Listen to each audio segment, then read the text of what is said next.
Hello, I am Moonstuff, and welcome to Lights Camera Live Action, where I'll be talking about live action shows and movies.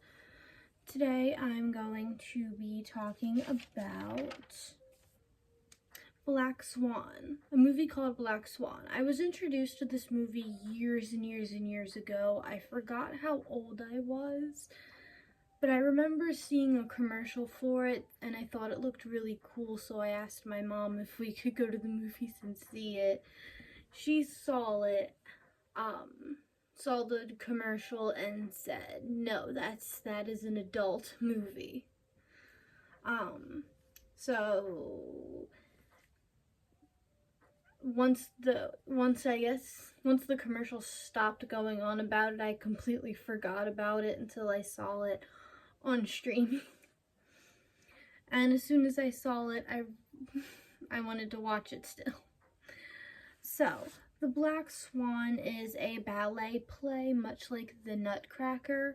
The original ballet story is about a beautiful princess who is cursed to be a swan. And we actually see this at the beginning of the movie, with a ballerina dancing, then a monstrous creature comes up to her, and they dance in a way that she looks frightened. She looks like she's trying to escape. But then the monster spins her around and then disappears, and then we zoom out, and we see her dress is changed. It's still white, but now it's covered in feathers, meaning this is the curse. She is now a swan. We see that's the movie's opening before it cuts away. But I need to finish telling you about the original Swan Lake to help you understand this movie. You don't really need to know much about Swan Lake to enjoy the movie, but this is a psychological analyzation of the movie, and you kind of need to know. So the princess is now a swan, and the only way for her to break the spell is to get a kiss from the prince. The prince is having a ball, and the princess shows up, obviously in her human form, not her swan form. But before she can dance with the prince, a woman who looks just like her, just in a black dress, dances with the prince first. That's the Black Swan. The prince ends up falling in love with the Black Swan, and this upsets our swan, who is slowly transforming back, very Cinderella, and runs out of the party and jumps off a cliff, cursed to be a swan forever. But our movie cuts away as the princess is getting cursed. We then see our main character waking up. She was dreaming about the ballet. That dream, the opening sequence, was her dream, her getting cursed. We see she lives with her mom, and her mom notices some scratches on our main character Nina's back as she's getting ready to go to ballet class. We then cut to the dressing room at the ballet class. The ballerinas are gossiping about someone. They comment about how they're too old to be a dancer anymore. They should just quit, give up. No one wants to see an old crone dance. Nina tries to defend the person. Okay, I thought an ad came up. Tries to defend the person that they're gossiping about, but the other girls just roll their eyes. Just then, another dancer comes in late. We then cut to Nina opening a new pair of slippers and breaks them, which I thought was common knowledge, but apparently it's not. Yeah. When ballerinas get a new pair of shoes, the first thing they do is snap them in half and scratch up the side, or scratch up the bottom, and basically tears them all apart and puts them back together. They do this so that their slippers are more flexible like them. The only problem is they don't last very long. That's why they're always getting new ones. Remember that, it will come back later. While practicing, their dance teacher announces that they're going to perform Swan Lake, and they're going to be doing it in the classic way, which is giving one person the role of both swans, and I'll explain why later. At the end of practice, Nina hears crashing coming from someone's personal dressing room. An angry woman leaves the room in anger. Nina sneaks into the room. She looks into the mirror, pretending that this is her dressing room now, and she steals lipstick. Before going back to practice, Nina performs so good the teacher tells her that if they weren't doing a classical cast, meaning, you know, one person playing both swans, if they were doing the usual one person's the white swan, one person's the black swan, she would be picked for the white swan. She is the perfect white swan. But we aren't doing that, so show me your black swan, the teacher says. Nina begins. She tries, but she stumbles. Then Lily, the woman who arrived late into the dressing room, shows up late to class. And the teacher tells Nina she's a white swan. Then turns his attention to Lily. It was at this moment I saw some visual storytelling. Nina, throughout the movie so far, wears only pastels and very light colors, you know, whites, pinks, very, very light grays. And she was cast as a white swan, obviously. Lily is the only one so far out of all these ballerinas to wear black. And she obviously gets the part of a black swan.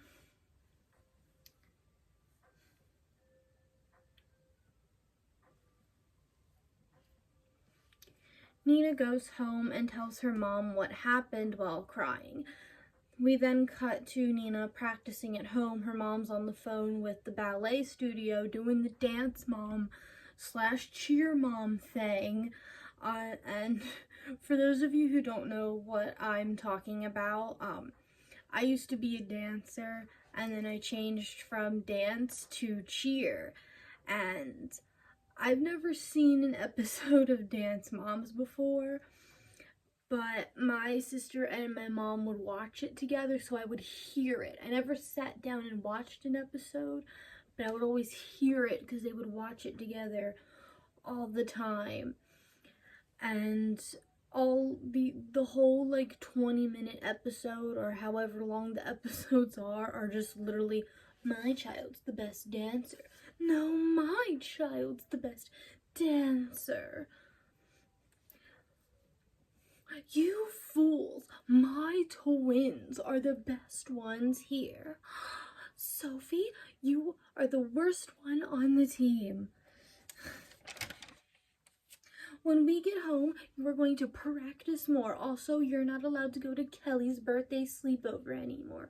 I know I said yes, but I just got in a fight with her mom, and you're not allowed to be her friend anymore.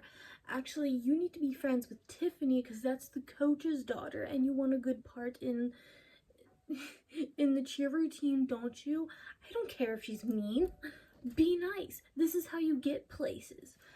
Anyway, that's pretty much how all the moms act in dance and in cheer and on that show. And Nina's mom's literally doing the dance mom thing. She's on the phone arguing, talking about how Nina's the best dancer because I'm mom and I said so and deserves the top spot.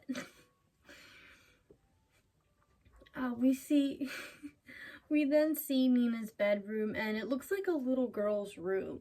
Pink walls with pink butterflies on them, white furniture. Her mom actually plays a lullaby. Okay, there we go.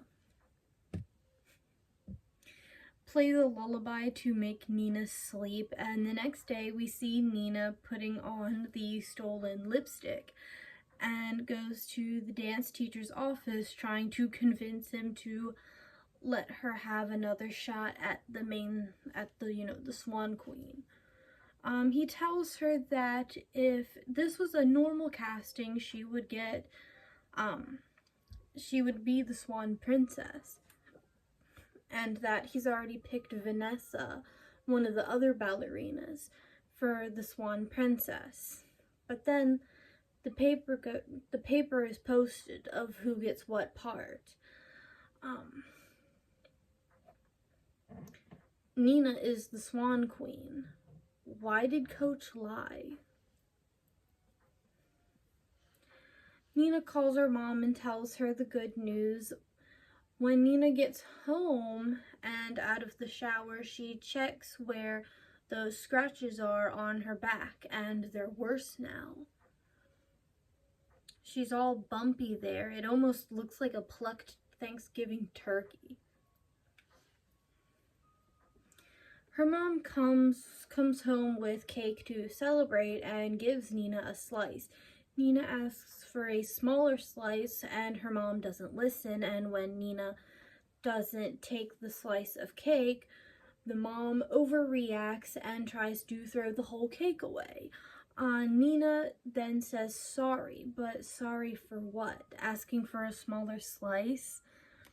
Nina's mom is an emotional manipulator. Nina asked for a smaller slice. Mom didn't like that and overreacted to make Nina feel bad, and it worked. Nina said sorry. Nina blames herself for her mom's overreaction. This is how her mom controls her. Instead, when Mom tried to throw the cake away, Nina should have said, "No, I want the cake, I just want a smaller slice." Nina should have stood her ground, and her mom would have been shocked at first. But once you do this a few times, the manipulator will change strategies, but then once they realize the person can't be manipulated anymore, they will stop. Back at ballet class, Nina is still having trouble tapping into her black swan, and the coach shows Nina Lily and compares the two dancers, telling Nina she needs to be more like Lily. And when she dances the black swan, we then cut to a fancy party. Yeah.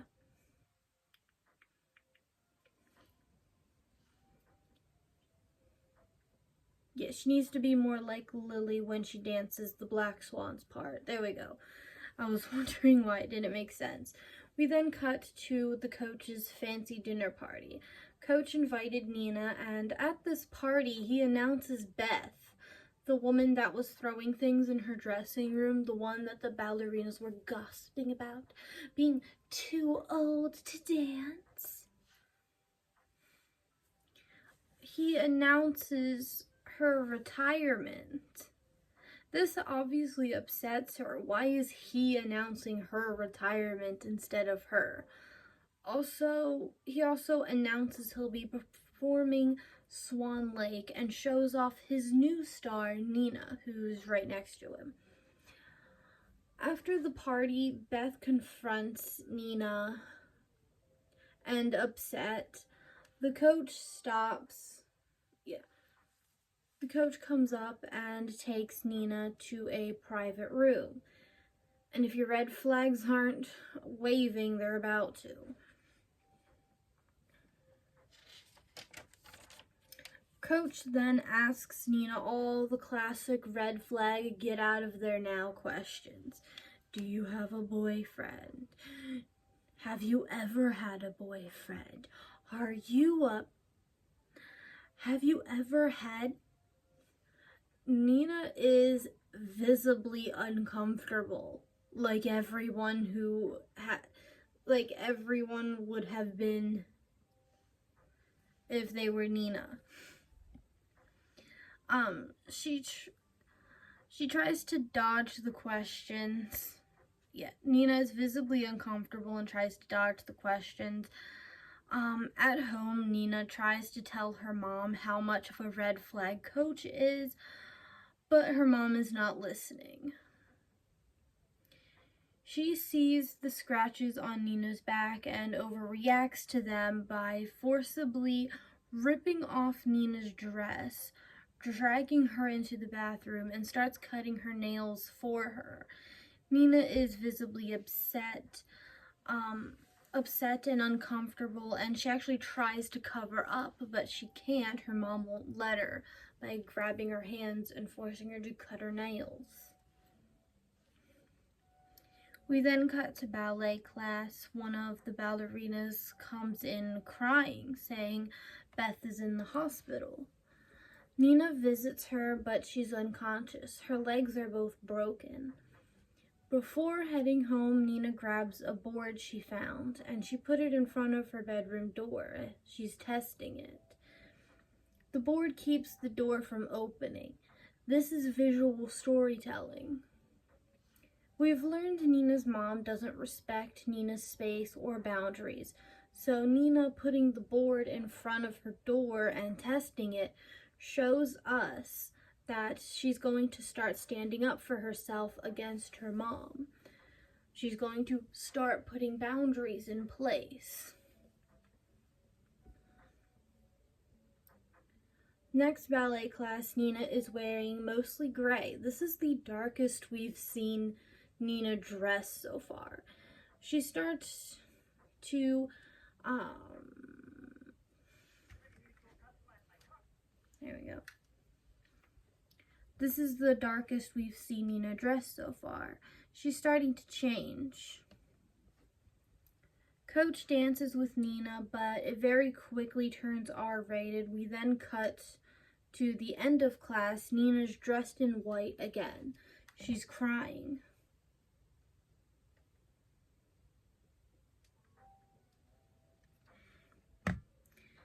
Then Lily walks in. Lily asks what's wrong, and I like this. So Swan Lake, when you look at the two swans, they are opposites in every way. One's light, one's dark, one's the maiden, one's the crone, one's the mother, one's the harlot, one is Eve, one is Lilith. Like, they are exact opposites in every way, and this might lead you to believe that the white swan good, black swan bad.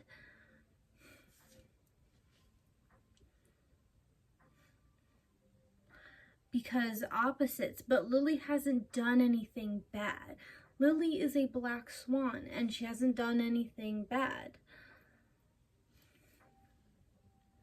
She's showing concern for Nina, seeing her crying. Back at home, Nina's mom asks how her scratches are.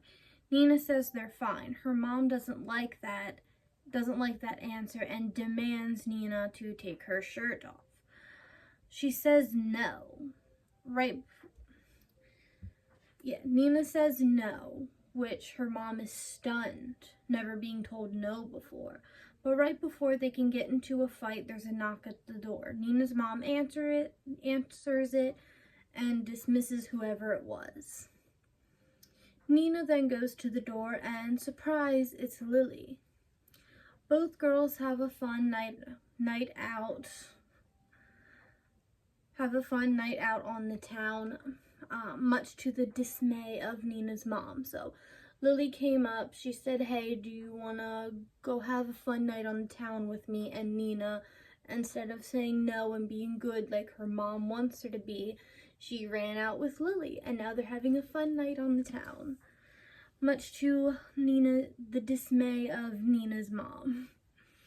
While out, Nina borrows Lily's shirt. This is the first time we see Nina wearing black, accepting her black swan side of herself.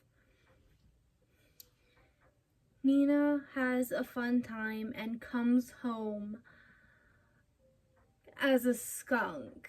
Her mom is furious. Nina grabs Lily and runs to her room, quickly putting the board in front of her door. Her mother tries to push open the door, but can't. Nina and Lily then get steamy. While steaming, the tattoo on Lily's back changes. It changes to a black swan wings. and Nina's skin starts to prickle in different places. The morning comes and Nina wakes up alone. She's late to dance. Yeah, she's late to class. She rushes there while there. While there, she sees Lily. She sees Lily took her spot. Nina assumes Lily's fun night out on the town was all a plan to take Nina's spot. She talks to Lily about it. Lily says she went home with one of the boys that they met at that night. She didn't go home with Nina. Nina imagined the steam with Lily. Nina visits the hospital again. She brings the lipstick she stole, feeling bad. Beth asks her, "Why are you here? You stole my things." Nina said she took them because she wanted to be perfect like Beth. Nina starts hallucinating again, seeing Beth hurting herself. She freaks out, then leaves, but then imagines if it was her. At home, her hallucinations continue, seeing Beth in the corner of the room, her mom's paintings yelling at her. She runs to her room, putting the board in front of the door. Her mom tries to open the door, asking Nina what's wrong.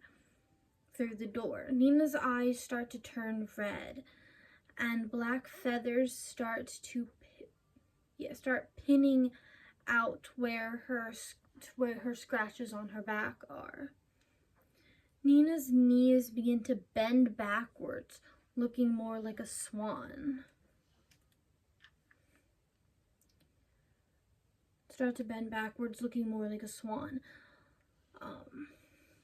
This makes her fall and hit her head. We then see Nina's jewelry box. The ballerina on it is now broken.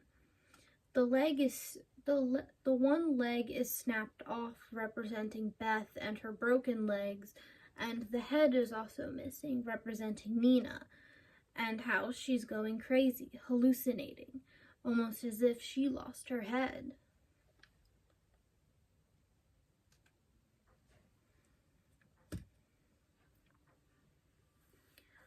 At this point, it's kind of hard to tell what's real and what's not sometimes, so I did my best with that. When Nina wakes up, her mom is right there by her side. We see her mom put socks on Nina's hands as a way to control her, much like how you put socks on babies' hands for some reason. I've seen it. People put socks on their baby's hands. I guess it's so they don't scratch, but I don't know. She puts socks on Nina's hands as a way to control her, and Nina then has to wrestle with her mom just to get out of her own bed. And once Nina's up, she sees her mom took off her doorknob. Not only that, but all the clocks are missing out of her room, so she has no idea what time it is. After fighting with her mom, Nina gets the doorknob and then rushes off to the studio. Everyone's surprised she's here. She tells the coach, "I'm here, I can do this," and he tells her to lose herself in the role and leaves. Nina gets into costume. She notices her foot is webbed together, but she doesn't have time to worry about that. She needs to get ready. We watch her perform, then goes back for a costume change. But Lily is there. So Nina has her own personal dressing room right now. She got Beth's old dressing room because Beth is retired and she's the star of the show. So anyway, Lily not Lily. Nina goes out there, performs, comes back for a costume change, and Lily is in her dressing room. She tells Nina to let her finish the dance, and they get into an argument. Nina then pushes Lily into a mirror and hits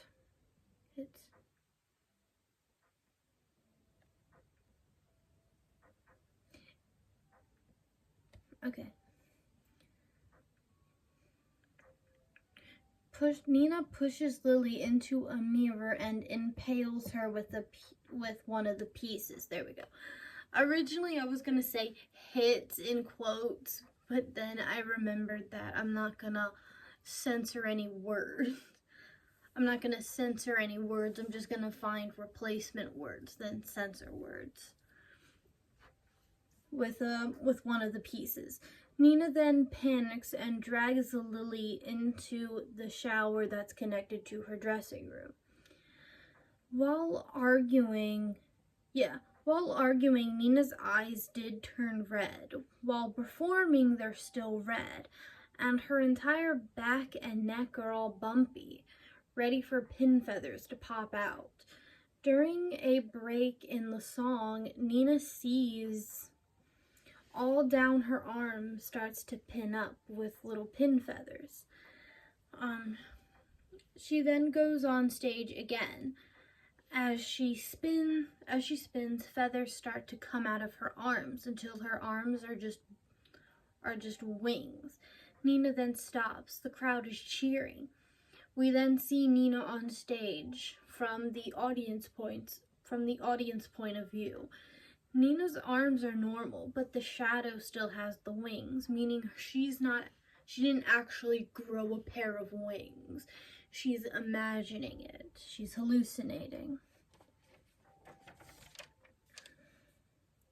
And her eyes aren't even red anymore. Returning to the dressing room, Nina sees the broken mirror and red liquid seeping out from under the door of the shower. Nina grabs a towel and to cover up the red liquid leaking onto the floor, and there's a knock at the door. It's Lily. She tells Nina how good she did. Nina looks just as confused as me when I was watching it. Nina closes the door now back in her white swan outfit. She moves the towel, no liquid, it's all gone.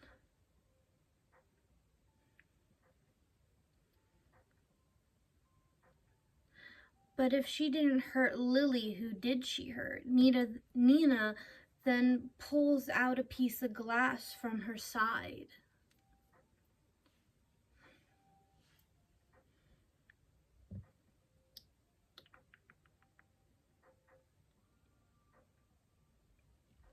It was herself. Nina wasn't fighting Lily.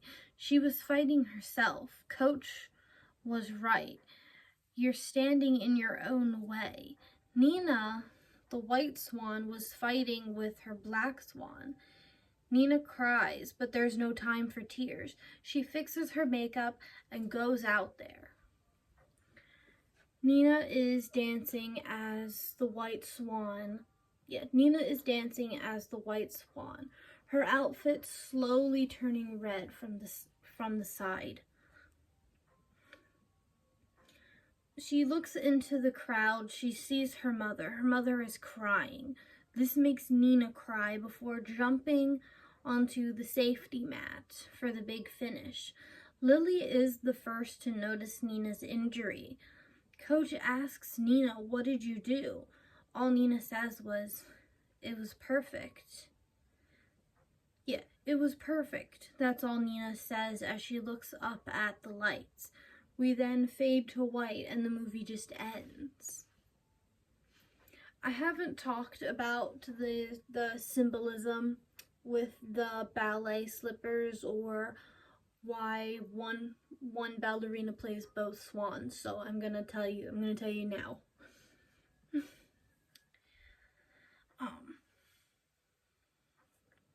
First, I'm going to talk about the slippers. So something that I thought was common sense that isn't is when a ballerina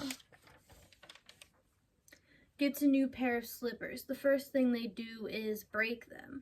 They do this so the slipper can be as flexible as they are.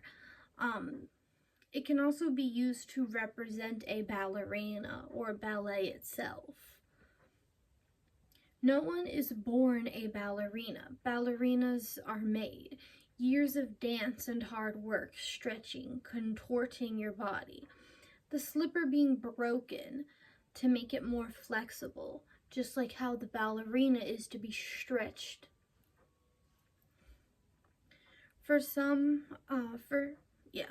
From afar, ballet is pretty, but if you go up close, you'll see the work, the drama, the pain.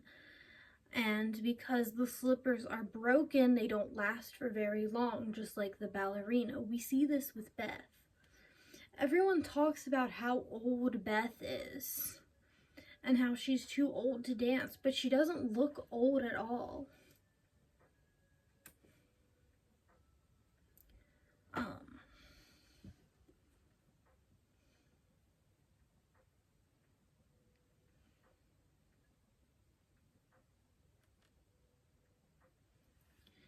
In dance, much like in cheer, once you pass a certain age, that's it. You're done. Your replacement is here. Once your slippers get too old, what do? You toss them, you get a new pair, and you break them. The second... Ooh.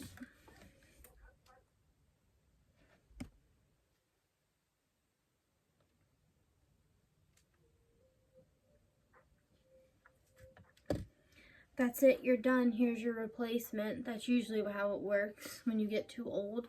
When your slippers get too old, what do? You toss them out, you get a new pair, and then you break the new pair. So yeah, ballerina slippers can be used to describe the treatment of ballerinas or just ballet as a whole. The second thing I wanted to talk about is why in the classic Swan Lake does one woman play both the Swan Princess and the Black Swan. Reason one, it's practical since the Swan Princess and the Black Swan are supposed to look the same, just in two different dresses, and no two people look alike unless you're identical twins.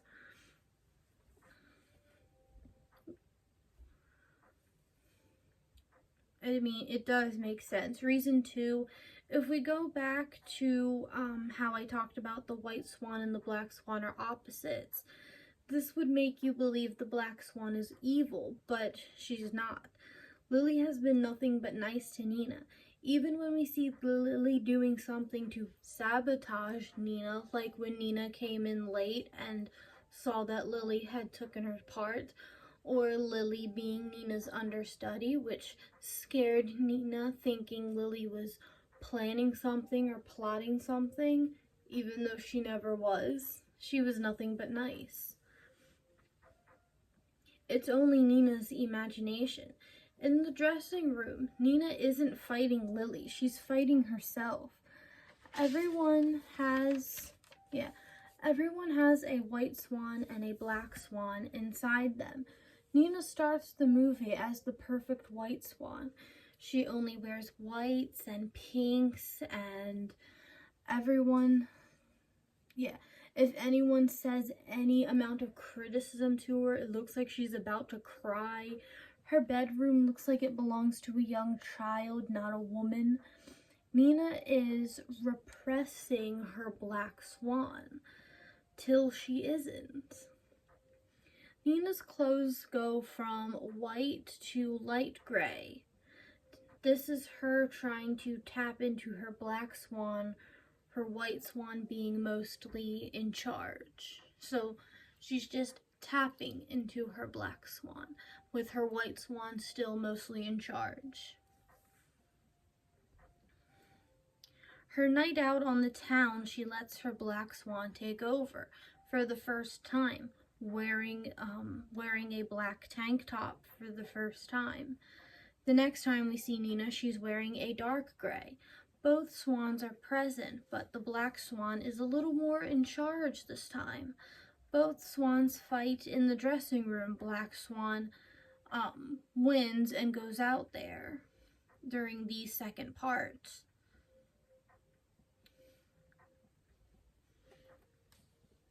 Yeah. Both swans are fighting in the dressing room. Black swan wins and goes out there, and when it's time for the white swan, the black swan goes back while goes back. Everyone has a white swan and a black swan inside of them. Everyone has good and bad inside of them. Nobody is perfectly good or perfectly bad. Everyone is just different shades of gray.